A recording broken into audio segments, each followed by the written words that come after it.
Hello, and welcome to Dreamland Chronicles, where we drift, we dream, and we dive into slumber. I'm your host, Hannah, and I'm so grateful you've chosen to join me tonight. As the stars twinkle outside, we're about to embark on a magical retelling of the beloved story of Beauty and the Beast, the Enchanted Dawn. It's a tale perfect for these crisp nights, guiding your mind to distant realms. Journey to relaxation. Before we delve into our story, let's create a haven of calm for ourselves. Find a cozy spot and allow any burdens of the day to melt away from your shoulders. Close your eyes and draw in a deep breath, filling your being with tranquility, and release it slowly, washing away any remnants of the day's hustle. Focus solely on your breath. Let its gentle ebb and flow become a lullaby for your soul. When I share these moments with you, I aim to weave words that I myself would cherish on restless nights. Throughout my journey, I've had my share of nights where sleep seemed like a distant friend. Even now, there are nights that challenge my peace. But I've found solace in embracing the moment, understanding that agitation only fuels wakefulness. So as we venture tonight, allow your breath to be your anchor. Let it quell any unease and beckon the embrace of dreams. The power of storytelling, combined with the sanctuary of our breath, creates a perfect lullaby for the night. Our tale tonight is a dance of shadows and moonlight, a whispered secret from the heart of the cosmos. So let's journey together, my dear listeners, into the enchanting tale of Beauty and the Beast, the Enchanted Dawn. Chapter 1, The Rose Garden's Secret. The sun began to cast a warm, golden hue upon the castle's gardens as Belle stepped out into the morning light. The melodies of distant birds created a serene backdrop, harmonizing with the gentle rustling of leaves. It was a perfect moment of solitude, a chance for Belle to lose herself in her thoughts and the beauty of her surroundings. As she wandered, her curiosity drew her deeper into the castle's vast gardens.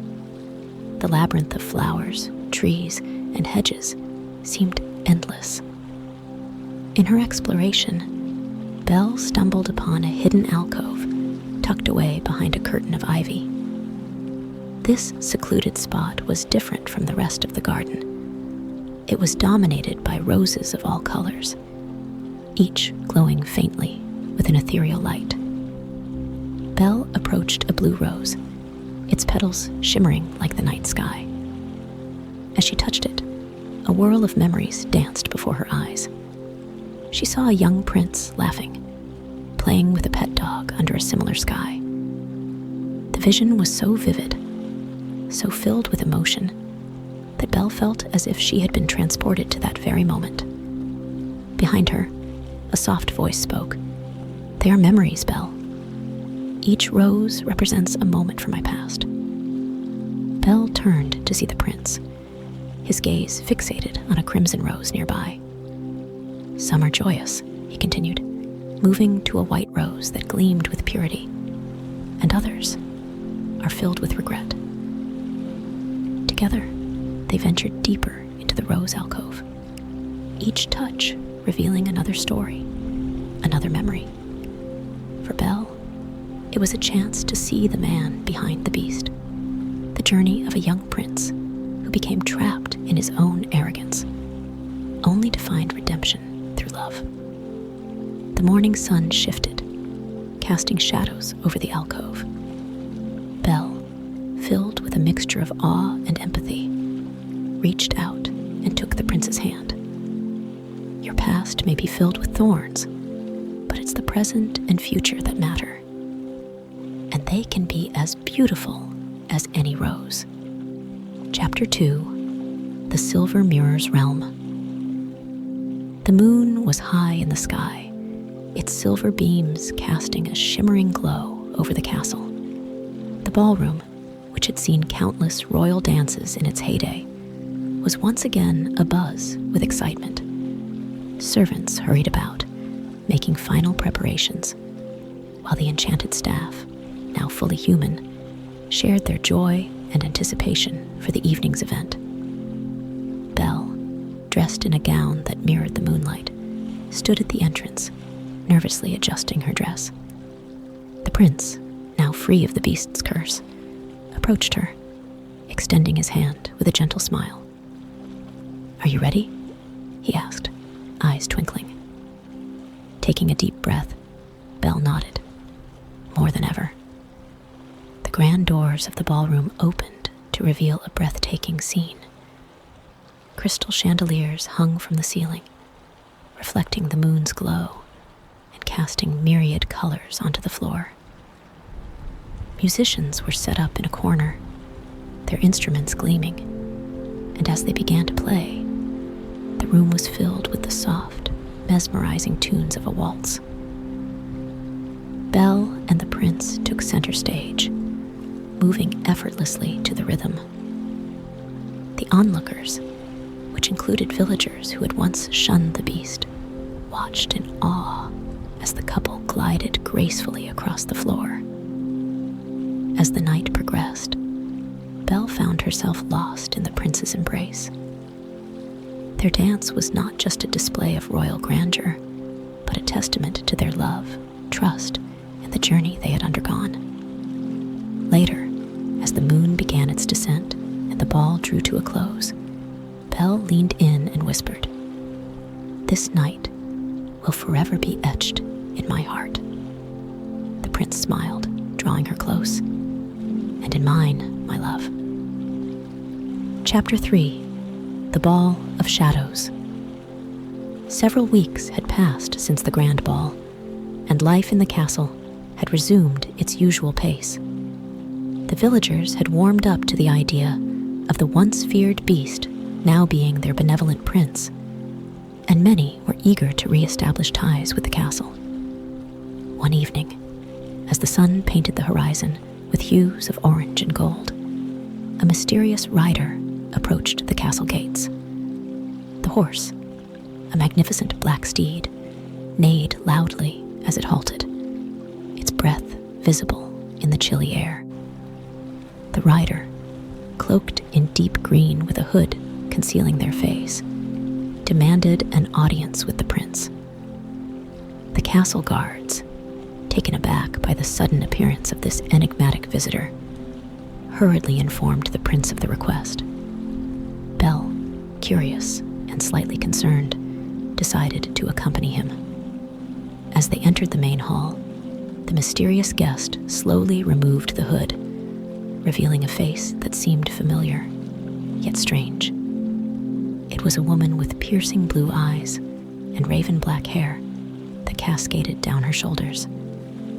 "I am Celine," she began, her voice firm yet melodic. "I come from a neighboring kingdom, bearing a message of great importance." The prince, although puzzled by her sudden visit, motioned for her to continue. Celine drew out an intricately designed scroll, its wax seal bearing the emblem of her kingdom. "Our two kingdoms have been allies for generations," Celine started. "However, dark forces are at play, aiming to disrupt the peace and harmony that has existed for centuries.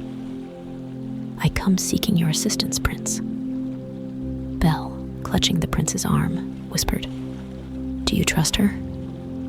The prince, deep in thought, replied, "I know not of her intentions yet, but we must listen, for the sake of our kingdom and our people." Chapter 4: The Enchantress Returns. The grandeur of the castle's main hall, with its massive chandeliers and ornate tapestries, created an atmosphere of solemnity.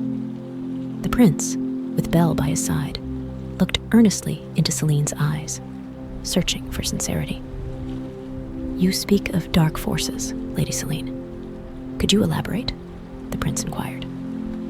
Celine took a deep breath, her eyes reflecting a depth of concern. For many years, a dark sorcerer named Moros has been consolidating power in the shadows of our kingdom. His aim is to overthrow our rulers and gain dominion over the entire region. Belle whispered. That name, Moros. I've read about him. Legend says his powers are immense, derived from ancient dark magics. Celine nodded. Yes, and he's been gaining allies. He seeks not just to control our lands, but to spread darkness and chaos everywhere. The weight of the revelation left the room in silence. The prince finally broke it. What do you propose? We need a united front, Celine said. Both our kingdoms must collaborate. With your strength and resources, and the knowledge my people possess about Moros, we might stand a chance. A council was convened the next day. Nobles and leaders from both kingdoms gathered to discuss strategies. Belle, with her love for reading, had already started digging into ancient texts, looking for weaknesses or ways to counteract Moros's power. Amid the planning, a bond started forming between the two kingdoms.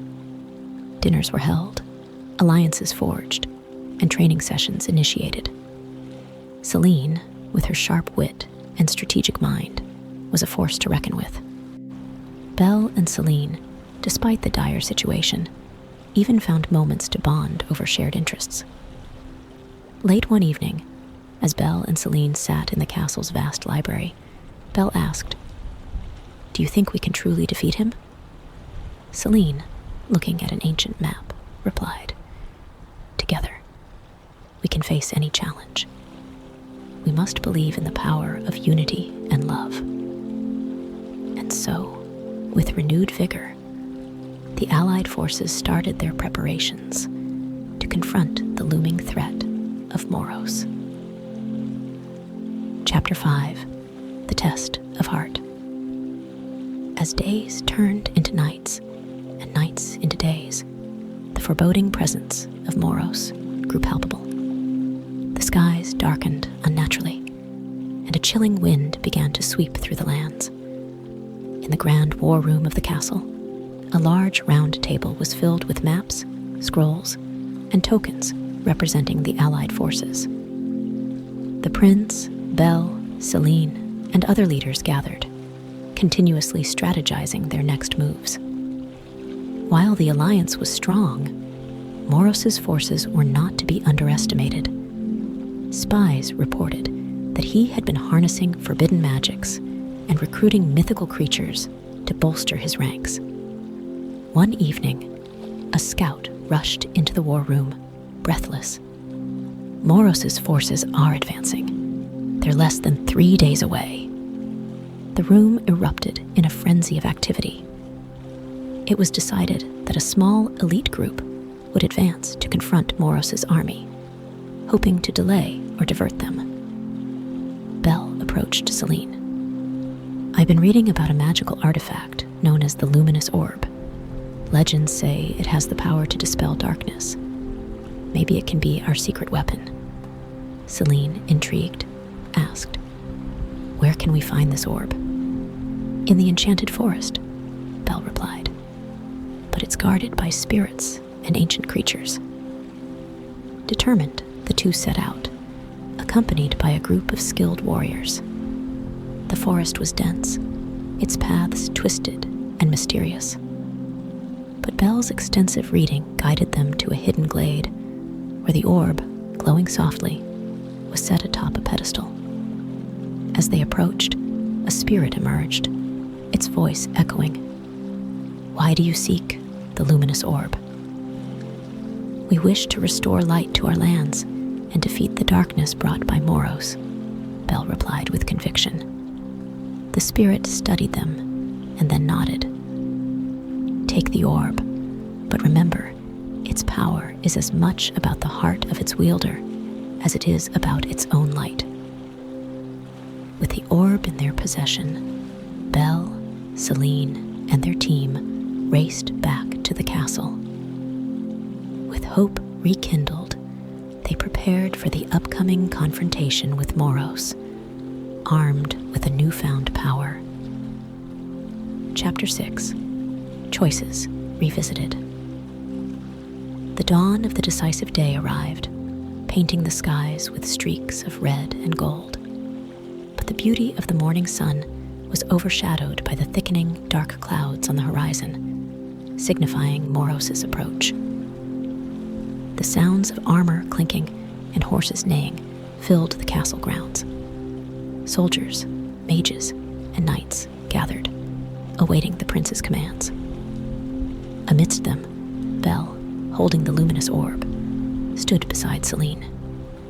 The radiance of the orb was even more pronounced in this tense atmosphere. She whispered, "Remember, it's not just the orb's power, it's our unity and determination." Celine nodded. "We stand together, always." A horn blew, signaling the enemy's approach. From the castle walls, one could see a vast sea of Moros's forces, their standards waving menacingly. The prince, with his sword unsheathed, rallied his troops.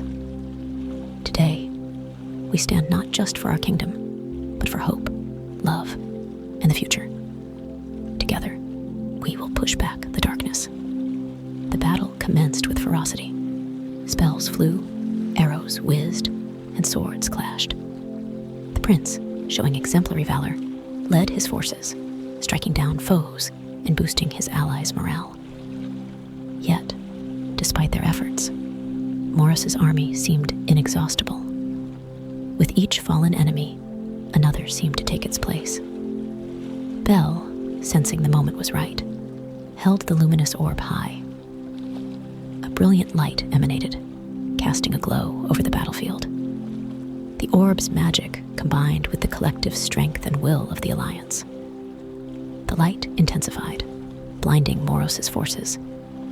Disoriented and weakened, they began to retreat. Moros, witnessing his army's downfall, roared with rage. He locked eyes with Belle, releasing a powerful dark spell. But Celine, stepping forward, shielded Belle, absorbing the brunt of the attack. The Alliance, seeing their chance, pushed forward with renewed energy. Moros, outnumbered and outmatched, was captured. The once darkened skies started to clear, revealing the victorious Alliance, tired but triumphant. They had not just won a battle, but it also reclaimed hope and light for their kingdom. Chapter 7. The Dawn of New Days. With Moros captured, the skies above the kingdom cleared to reveal the brightest of blues. Birds, once silenced by the impending darkness, began to sing jubilant melodies, announcing the dawn of peace. The prince, along with Belle and the leaders of the Alliance, gathered in the castle's grand hall. They were there to decide Moros's fate. Among them, the prevailing sentiment was that he should be shown mercy. The atrocities of war had taken a toll on all, and they desired an end to the cycle of violence. Belle stepped forward, holding the luminous orb. This orb does not just possess the power to defeat darkness, but also the ability to heal. Let's use it to mend Moros's heart, steering him away from the path of malice. The prince nodded. Belle is right. Instead of imprisoning or punishing Moros, we should attempt to reform him, ensuring a lasting peace for our lands. Celine, still recovering from the dark spell she'd shielded Belle from, added, "Hatred begets hatred. Let love and compassion guide our actions." Using the luminous orb's magic, they began a ritual. The room was enveloped in a serene glow. As the orb's light touched Moros, he crumpled, pain evident on his face. Moments later, he looked up, his eyes no longer harboring the coldness of before. Moros spoke, his voice trembling. "I had forgotten what it felt like to be without darkness. Thank you for reminding me." The kingdom rejoiced. With Moros's transformation, peace treaties were signed and reconstruction began. The kingdom, with Belle and the prince leading, embarked on an era of prosperity, unity, and love. Chapter 8: The Path to Reconstruction. The once tattered kingdom was abuzz with energy, an atmosphere of change pervading every corner. Belle, with the assistance of the prince, initiated the revitalization, motivating townsfolk to unite, put aside their past animosities, and work towards a brighter future. One of Belle's first projects was the establishment of a library in the heart of the kingdom. Books are windows to the world, she'd often say, emphasizing the importance of knowledge and enlightenment. The library would be a beacon of education, aimed at ensuring that the next generations would learn from the past, preventing history's missteps from repeating. One day, as Belle was sorting some ancient scrolls, she discovered old tales and legends that once flourished in the kingdom. Excited, she shared her find with the prince. Together, they planned events where these stories would be recounted, reviving the cultural heritage that had been buried in the sands of time. The prince, understanding the importance of allies, began hosting leaders from neighboring realms. Lavish banquets were held, accompanied by cultural exchanges. The aim was clear: to strengthen ties, forge new alliances, and ensure the long-term peace and prosperity of their land. However, among all the hustle and bustle, there was one figure that stood out: Moros. He, seeking a chance at redemption, dedicated himself to assisting in the kingdom's restoration. Having once been a scholar, he shared his knowledge of ancient arts and architecture, crucial to the true revival of the kingdom. One evening, Moros approached the prince and Belle. "I've come across a design," he began hesitantly, unfolding a detailed blueprint of a majestic tower from an age when our kingdom was at its pinnacle. I believe its reconstruction would symbolize our renewed strength and unity. The prince and Belle looked at each other, recognizing the sincerity in Moros's eyes. They agreed, and with that, the foundations for a new era in the kingdom were laid. Chapter 9: The Flower of Secrets. The reconstruction of the kingdom was well underway, and while spirits were high, the kingdom held many secrets yet to be unveiled. During a routine cleanup in an older wing of the palace, an ancient mural was uncovered behind thick layers of dust and grime. The mural depicted a flower, the petals radiating in hues of gold and silver, nestled in an untouched glen surrounded by thickets and thorns. Intrigued by the discovery, Belle, with the prince by her side, delved deeper into the palace archives. They found references to a legendary flower known as the Lumina blossom. As per the legends, the flower held the power to grant a single wish, but at a substantial cost. Curiosity piqued, Belle, the prince, and Moros embarked on a quest to find this legendary flower. The trio journeyed through dense forests, crossed tumultuous rivers, and scaled treacherous mountains. Their expedition led them to a secluded valley, where in the midst of a crystal-clear pond, the Lumina blossom stood in its radiant glory. The flower, however, was not alone. Guarding it was a majestic, silver-furred wolf, eyes gleaming with intelligence and wisdom. The wolf spoke, its voice resonating deep and melodic. "Why do you seek the Lumina blossom?" Belle stepped forward, expressing their intent was purely to understand its history, not to misuse its power. The wolf, sensing her sincerity, narrated the tale of how many had tried and failed to wield the flower's power, often leading to their downfall. Understanding the implications, the trio decided not to touch the Lumina blossom. Instead, they documented its existence and location, ensuring its safety for future generations. The journey, while not yielding a magical flower's power, taught them the importance of respecting history and the price of tampering with powers beyond comprehension. Chapter 10: Homecoming and a New Beginning. Upon their return from the quest for the Lumina blossom, Belle and the prince were greeted with a grand celebration in the kingdom.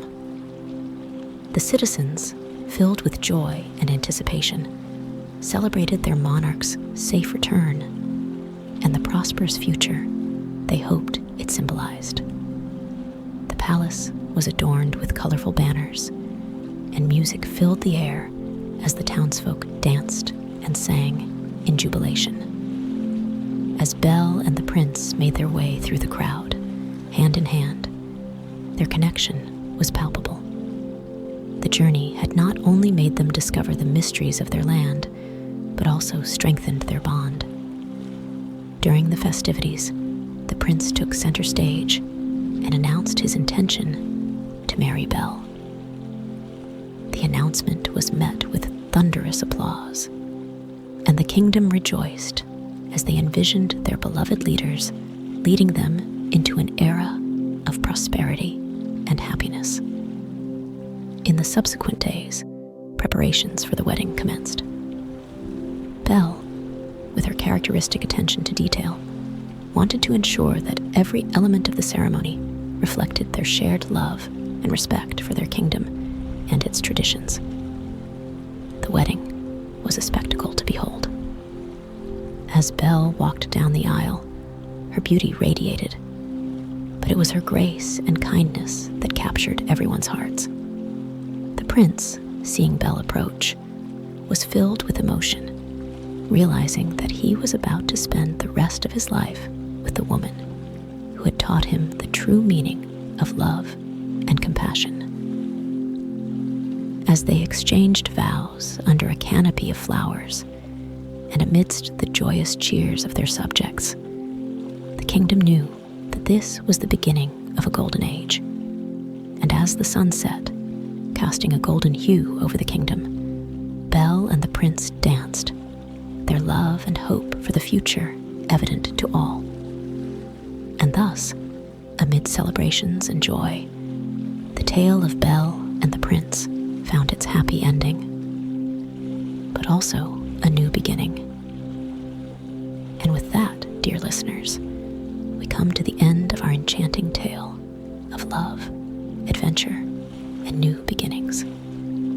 A story that reminds us of the beauty that exists not only in fairy tales, but within our own hearts. Remember, every night is a new opportunity to dream, to find magic in the smallest moments, and to be the heroes of our own stories. As your host, Hannah, it has been a privilege to share this beautiful story with you, and I hope it brings you peace, joy, and the sweetest of dreams. Close your eyes, take a deep breath, and let the magic of tonight's tale carry you into a restful slumber. Good night, dear dreamers. May your dreams be filled with love, light, and endless possibilities. Until next time, sleep tight